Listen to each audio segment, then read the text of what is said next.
kahapon nung aking pinagtatanggol yung defense na talaga namang mali at hindi dapat na gumamit ka ng affidavit na walang lagda at walang notaryo, of course, no? Tuwan-tuwa sila.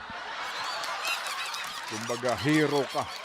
Pero ngayon, ganun talaga. Kasi po, hindi po tayo one-sided. Magkabila ang side, ika nga po. Anyway, let's all have fun, enjoy. Ika nga po natin, kunin po natin ang ating mga napapanood para ho tayo hindi tumaas ang presyon. Kunin natin ang kanyang entertainment value. Yung masaya. Eto na ang ating entertainment. Marco! Uy, mustacho, musta mga repa. Musta po sa aking mga kababayan. At kagaya po ni Senator Robin Padilla, my number one senator. Please lang Ted Filon, wag mo akong i-interrupt. Wag niyo akong tatawanan pag ako nagbibigay dito ng aking pahayag. Pero gusto ko lang sabihin na totoo yung sinasabi mo. Napapansin ko sa'yo, two-sided ka Ted Filon. Ha? Minsan DDS ka, minsan DDH ka Di na kita mabasa. Kahapon ay laman ka ng aming group chat. Tuwan-tuwa kami sa'yo na mga katoto. Tuwan-tuwa kami sa'yo, Repa. Kasi nga pinagtatanggol mo yung naihayag nitong si Mampia. Di ba? Bakit mo pinipresenta yan, Chong? Wala naman yung pirma. Wala rin yung notaryo. Love ka namin kahapon. Kadidis ka Ngayon, DDH ka. Pinagtatanggol mo naman yung, yung one-sided. Para nileletsura mo pa yung aking favorite senator. Ang aking number one senator ng bayan, si Senator Binoy. Tapos pinagtatawanan yung lahat si Binoy dahil sa sinabi niya. Lahat kayo? Lahat kayo dyan? Sige, Repa. Sige. Lahat sila pinagtatawanan kanila, Repa. Dun sa sinabi mo na sana hindi one-sided ang prosecution. Grabe kayo Bakit? Kahit ako nung una medyo natawa ako. Pero sa totoo lang, Bakit? yung mga hindi nakapagpigil dyan ng tawa at tawang-tawa pa rin hanggang ngayon. Wow. Ano naman kung may mali sa sinabi ni Binoy? Okay pa rin sa amin yan Wala kaming pake kung maging one-sided sa halimbawa at ang side niya lang ay na kay VP Sara. No joke. Wala kaming pake kung one-sided kayo. Defense ka man, prosecution ka man, basta dapat ang side nyo nasa aming pinakamamahal na vice-presidente. Shumenat. Kayong mga nangungutsa kayo Robin, kala nyo tatalino ninyo Mga kayo, honor students kayo? Nung kayong mga estudyante? Top 1 kayo ng klase nyo? Kayo, maabogado kayo? Pasado kayo sa bar exams? Mga professional kayo? Ginaganon nyo si Binoy? May mga nababasa pa ako na wag daw gawing senator judge yung ex-convict? Di tayo tanga. Grabe kayo Ang layo Grabe kayo kay Binoy. Hindi ako ganun. Ano ngayon? Yung mga paborito nyo, kulelat sa survey, di ba? Siya, nakita nyo? Si Binoy, mag-aral o hindi, magbasa o hindi, mag-google o hindi, top 1, boboto namin. Happy, yes. Wala kaming pake sa matatalino, wala kaming pake sa mga tinapos, wala kaming pake sa mga may sense. Hindi namin qualifications yan sa group chat namin. Wala kaming pake dyan. Sa Didis, loyalty kami. Para kaming love life, kahit nakikitaan na namin ang red flag yan. Green pa rin ang tingin ko dyan. Lahat kayo, nakikita nyo, walang utak si Binoy. Kami, talinong-talino kami sa kanya. Wala. Meron pa mga nagsasabi dyan na yan ba yung pinapasweldo ng tax ko? Ay, oo, yan nga. Nasaan ang pera? Salamat sa tax mo, di ba? May sweldo si Senator at iboboto ko ulit yan. Iboboto namin yan ulit sa 2028.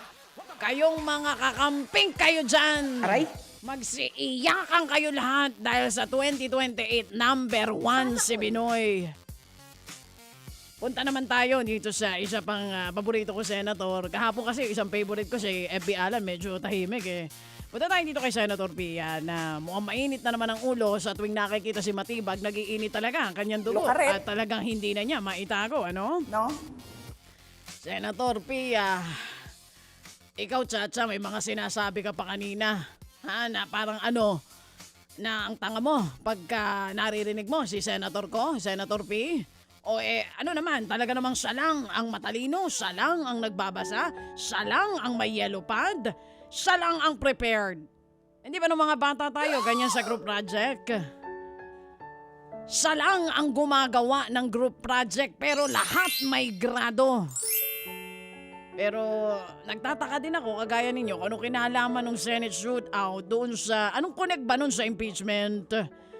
Hindi ko rin alam, pero dahil pakiramdam ko ay nasa side namin yan, okay pa rin ako dyan kay Senator P.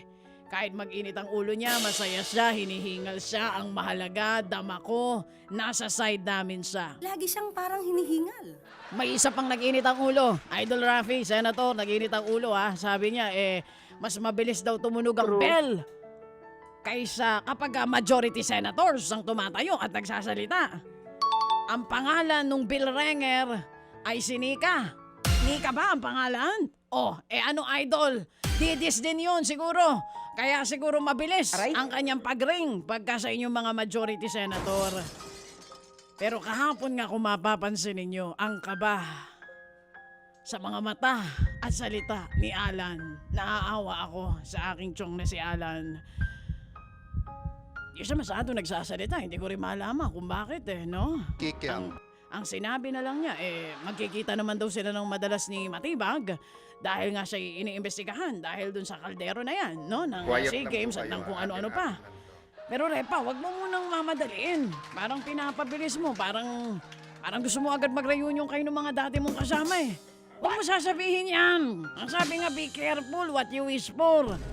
Kasi baka mamaya tuluyan ka talaga. At kapag nagkataon na hindi ka na makakapag-FB Live. Bawal doon sa loob ang cellphone. Paano yun? Pero alam mo, Repa, last na lang to ha. Habang tumatagal mga kababayan ko, itong impeachment na ito, unti-unti akong tinatamad na manood. Di-imbestigahan mo, tingin mo may mali, di-imbestigahan mo. Tinatamad ako. Paulit-ulit yung nangyayari. Mga bagay na hindi naman na dapat isinasama. Napapaisip ako saan ba talaga ang punta natin? May pa-catering pa sila doon. Mukhang masarap ang kanilang mga kakainin. Anong ulam? Samantalang kaming mga driver ay hindi pa sigurado kung mapagbibigyan yung 2 piso na aumento sa pamasahe. Ang pinoproblema namin ay ang pangkain namin araw-araw. Samantalang ang iba naka-catering at naka-aircon doon. The Filipino people deserve better. Okay lang naman sa aming mga kadidis, basta ang pakainin lang ay ang defense team ni BP Sara. Yung prosecution sana magbaon na lang kayo ng sarili nyo. Pero yun nga, napapaisip ako Nawawala ng saysay. Lalo ko naiisip na, Repa, magkano ulit ang ginagastos ng Senado dyan kada araw? 27 o 25 million pesos? 27 million pesos araw-araw? Nakailang araw na sila? Hindi lang yung araw ng impeachment, araw-araw ang pinag-uusapan natin dito. Narinig ko kay Ted Filon na 27 million pesos.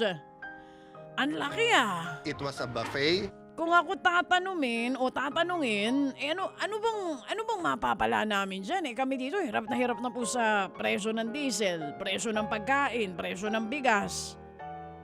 Di po ba kami po pwedeng maambunan ng 27 million pesos a day? Payag ba tayo sa ganito? Tagsa 10,000 piso kami mga driver, masaya na kami dyan Pero anong purpose niya? Nagyayabang siya?